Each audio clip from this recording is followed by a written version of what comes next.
Imagine living in a world where a single miscalculation could unleash untold destruction. That's the chilling reality A House of Dynamite thrusts into the spotlight, and it's sparking heated debates that no one can ignore. But here's where it gets controversial. When a Hollywood blockbuster dares to question the reliability of America's nuclear defenses, the Pentagon isn't just watching, it's firing back.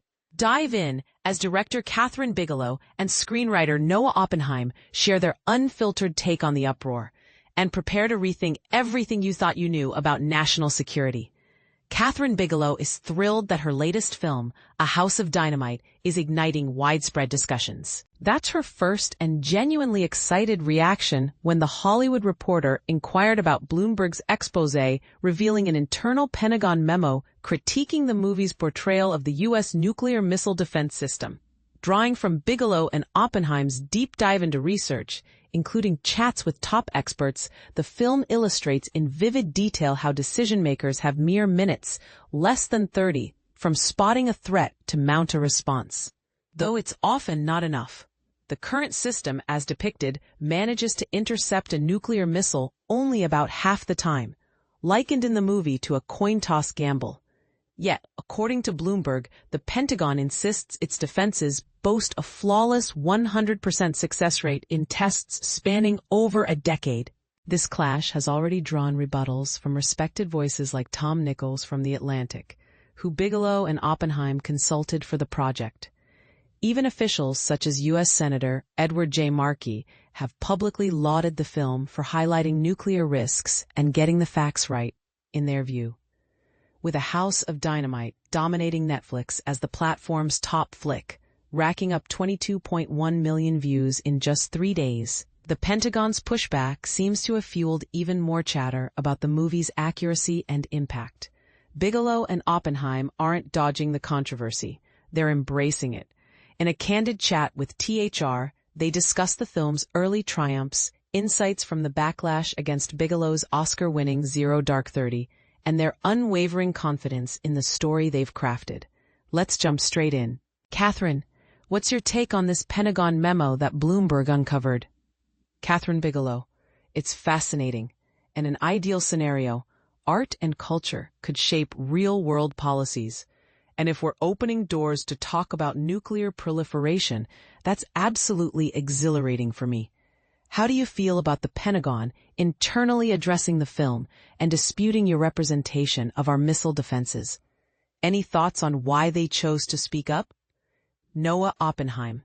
We can't peek into the minds of those who penned that memo, but as Kathryn mentioned, we're both overjoyed to witness policymakers and specialists engaging in talks to build a safer planet. If the movie acted as a spark for that bigger dialogue, it fulfills one of our core goals, to kickstart exactly those kinds of conversations. Are you concerned this might undermine the film's trustworthiness? What about their opposing stance on what you've shown? Oppenheim, from our perspective, this isn't a showdown between us filmmakers and the Pentagon. It's a broader exchange among the Pentagon and a wide array of experts in the field. Think about Senator Edward Markey, retired General Douglas Lute, seasoned journalists like Tom Nichols and Fred Kaplan who've reported on this for years, or the American Physical Society, a neutral group of physicists.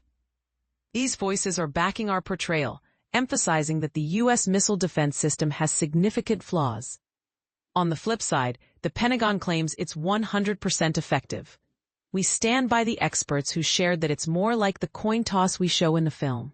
And we're pleased everyone's diving into the debate. And this is the part most people miss. The Pentagon pointed out that you didn't seek their input for the movie. Kathryn, you've stressed the importance of keeping the project independent. Can you explain why, especially in light of their response?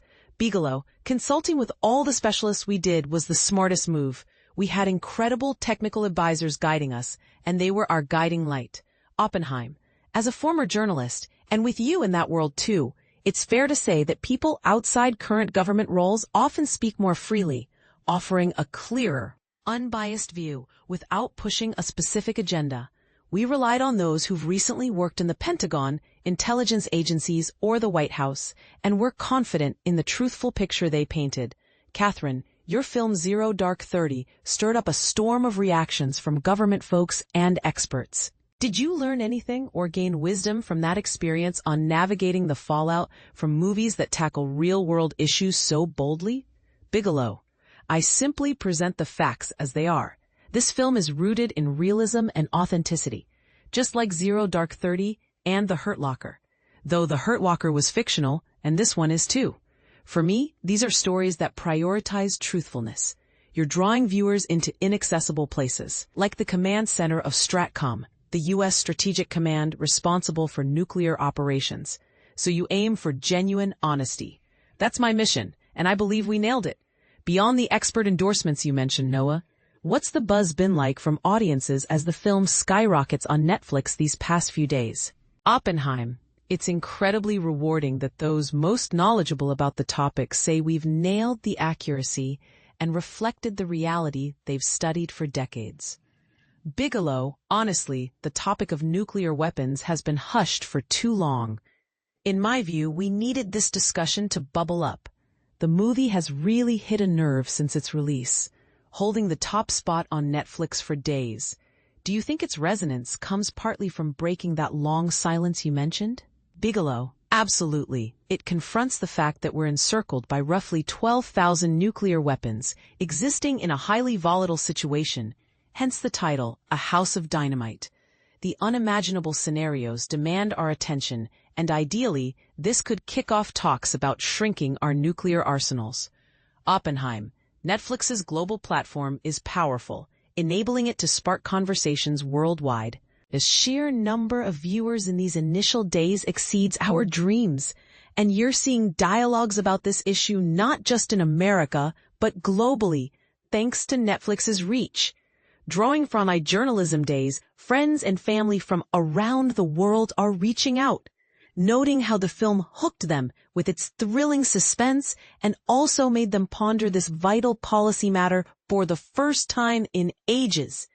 It's a winning blend of entertainment and enlightenment. Kathryn, this is your debut in streaming. Are you tuning into online chatter? Bigelow, I'm getting messages and emails from everywhere. The global impact is profound, but what's truly driving the engagement is the storyline, the themes, and the subject matter, provoking thoughtful responses and even a healthy dose of unease. This ongoing dialogue was overdue. With the START treaty talks starting in February, I've even heard from someone involved in those negotiations who's watched the movie twice and hopes it influences outcomes positively. There's a lot of discussion about the film's ambiguous ending, which deliberately leaves viewers in suspense. Have you noticed how people are processing and arguing about it? Oppenheim, Kathryn, and I designed the movie to draw viewers in at the close. Avoiding neat resolutions or easy answers, we aim to prompt deep thinking and talk, and we credit Netflix for allowing her to create the vision she had from the start. As the ending fuels more conversation on the topic, it's spot on with what we envisioned. Bigelow, I often begin my films with a pivotal question, or at least I have lately. For The Hurt Locker, it was exploring the tactics of insurgents in the Iraq War's most brutal phase. Zero Dark 30 asked why it took a decade to track down Osama bin Laden. Here, the film itself raises a question, empowering the audience to find their own answers. But wait, here's where the real debate heats up. Is it fair for a film to challenge official government claims, potentially swaying public opinion on something as critical as national defense? Some might argue it's filmmaking's duty to provoke thought, while others could say it risks undermining trust in institutions. What side are you on? Do you believe directors like Bigelow have a right to push boundaries, even if it ruffles Pentagon feathers? Or should they stick to consulting officials to avoid controversy? Share your opinions in the comments. We'd love to hear if you agree with the film's portrayal or if the Pentagon's perspective changes your mind.